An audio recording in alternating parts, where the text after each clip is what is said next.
Ben Kenney with Incubus. How are you? I'm well. BassPlayerLive. First time, I understand. Yeah, I came last year and hung out for a little bit, but this is the first time I'm actually going to be making any noise. You got to funk it up a little bit in here. There's a lot of bass going down. There's a lot, yeah. But it's nice. It's sweet that there's something specialized for the instrument, you know. Yeah, it's a bass community, and it's nice to bring everybody together that speaks that language. Yeah, it really is. Beautiful stuff. Now, growing up, I understand you're from the East Coast? Yeah, Jersey. Talk about getting into music. At what age? What was your artist?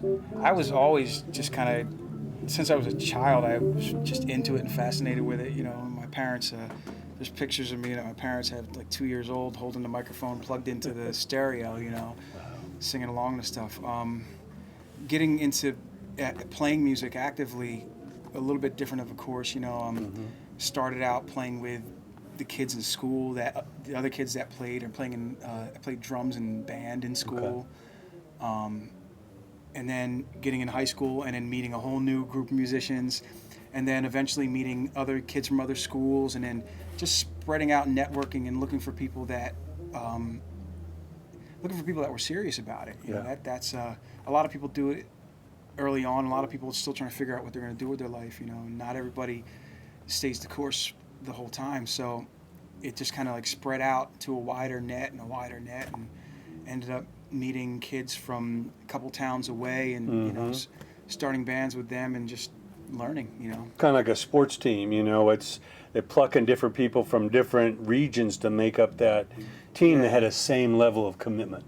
Yeah, there were a lot of people in my hometown that were really, really talented and really amazing. So that was, you know, a little bit of an advantage for a jump off. Yeah. But you know, now today I play with guys who grew up on the other side of the country. You know, and that's my full-time thing. I play in a band with guys from California. So, you know. And talk about meeting them, because I know they had, you know, respect for you. Obviously, they're making a change. You, of course, probably knew of the band. Talk about the evolution of you joining Incubus. It was just their old bass player and them, like the band and the old bass player went in different directions, and it was kind of bad timing for the band too, because the band really had just felt a lot of success and really got the needle moving. And I had met the guys a couple years before from a tour I did with them while I was playing guitar for the Roots. And we just, you know, we got along really well and clicked, and everybody knew everybody, and they knew that I played bass. You know, I ended up playing a lot of bass on the tour that we were on together, but most of the time I was playing guitar for the Roots. But they just Mikey called me up and was like, we're not trying to do like this whole find a bass player thing. We want to know if you're down to do it. Yeah. And I talked to the guys in the Roots, and the guys in the Roots were 100%. They were like, you know, this would fit. This would be cool. You know, and I had packed a bag and went to California and was like, okay, I'm in a new band now.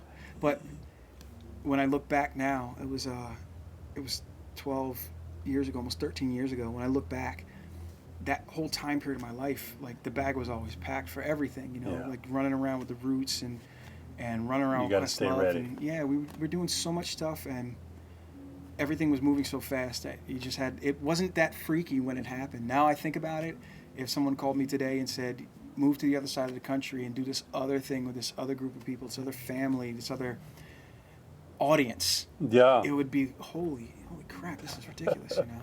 Yeah.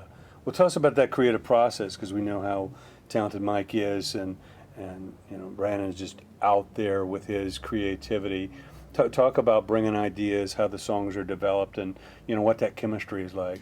We got a really good kind of rhythm where we're aware of each other's strengths, you know. It even early on, I think it settled into like a sense of, you know, who's good at what kind of thing. And we've just had a really good time with trying to draw that out of each other. A lot of times the genesis for a song will be 2 or 3 guitar riffs that Mike has, and then we'll spend time in a room just playing and putting it in, you know, putting different dresses on it, so to speak. And we all get together and we all try to like just imagine how far it can go and what could be the best end result of it. And everybody works towards that, you know, and it's very respectful, and it's pretty cool because I know the things that I'm not good at Yeah. in making songs, and I know the things that I believe the other guys are good at too, and it always feels good to be in an environment where it's like you can try to call on that from somebody, like, Yeah. you know how to do this, you know, this is like, how do Your we get from here to specialty. there? And we all end up having a really solid focus on, let's finish the song. Let's finish the song, and let's get it to a point where we get goosebumps when we hear it, you know. Yeah. If it doesn't do that, then we don't really need to do it, you know. Well, you know, it's so important because you have an event like this, a lot of players, a lot of people showing off, but it's really about the song. 10, 20, 30, 50 years from now, it's the songs that will remain. Mostly. I mean, Yeah. it's I mean, being a great player is certainly an accolade, but there's kind of different sports or different divisions to it too, you know. yeah, There are people who aren't songwriters or aren't really, that's not their forte, but some of these people are clinicians, I think is the word.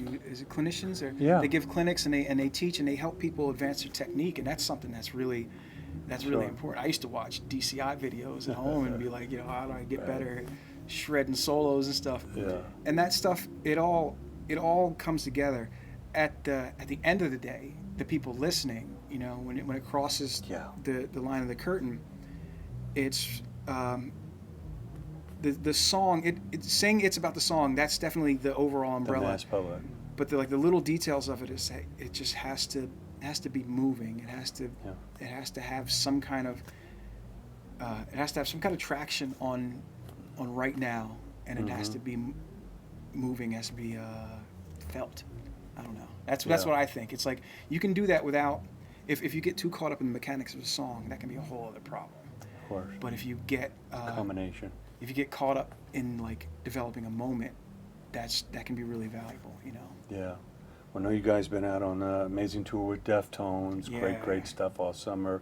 What advice do you give to the young creative people coming up? Because again, there's a level to your playing, and then there's a level of teamwork, working with others rather than just showing off on your instrument and being that cohesive unit and coming up with a great catalog. What do you tell them? Nowadays, I would say that the one thing that you can do that's valuable is be you.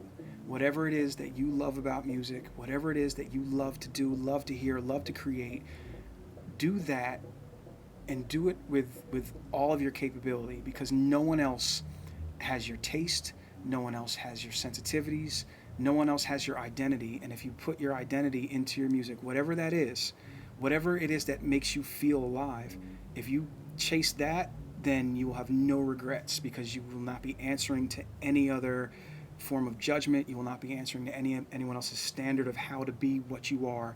You will be the truth, and if you do that with love and intention, then you will be the greatest. You will be the greatest you ever, and that's all that matters. Because I don't care who the next clone of this is, or he sounds just like this guy, or it's retro, and it's all that stuff is it's all novel. It's not the real deal.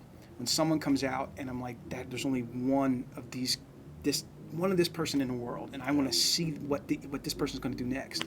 That to me lasts a lot longer than we used to dress up like so and so and do a really great imitation of them. It's like that's not valuable. You can do that for a living. You can also work at an insurance company or go and work somewhere else where you can't put your soul into it, you know. But put your soul into you, and how can you regret that, you know? And who are those trailblazers for you that you constantly are inspired by? I could spend all day, but people that just absolutely upset my universal balance, like John McLaughlin, Colin Hay from Men at Work, the Daryl Jennifer from Bad Brains. There's drummers, there's guitarists, there's bass players, there's singers, there's engineers, there's producers. So many people that when I think of them, I don't see, if they were trying to sound like somebody else, I couldn't tell, because I only think of them. It's like the line stops with them, you know? Yeah. It's really important to take risks to be able to be that innovator. A lot of people do cover bands. Why is it important to take risks? Anytime that you anytime that you are just going your own course is kind of a risk, because it's much easier to be compliant and be agreeable, and it's much easier, like I think a lot of the experience of audiences of music and film, a lot of that is relating it to something they've already experienced or relating it to something familiar. And that can open up a market for people to try to do things that are familiar and accepted and popular. You know, we know this will work. We know if we write a song based on the chords from Don't Stop Believing, it will be, you know, at least on the same level as the 80,000 other #1 hits that are all the same 4 chords. We know people like this, so why not do that? That's not a risk. But you can do that, and you can probably get rich and, you know, buy a mansion, have a helicopter, whatever you want to do. Fuck that. That's not cool. Pardon my French, but Yeah. you're not cool if you do that, you know? You're cool if you are you. You're cool if you endure the rejection that you're going to face when you are yourself. Then you're a hero. Then you are the thing that makes you special, you know? I don't know if that made any sense, but to me, that's like... Certainly does. That's Yeah. my... Well, those are the people we remember, the trailblazers, the Hendricks, the McLaughlins, the guys that just operated with no rules. Yeah. Or it felt like they did. Yeah. You know, who knows what they were thinking or what they were going through, but when it came out in the end, it wasn't... I don't know if they were trying to be cool. It doesn't feel like they were trying to be cool. Mm. That's always a buzzkill when you can feel It's that. an unbridled passion. Yeah. Well, Ben, it's a real pleasure. Thank you so much. Thank you. Congratulations on being here at Bass Player Live and Knock 'em Dead, man. It's going to be a great session. Thank you. Thank you so much.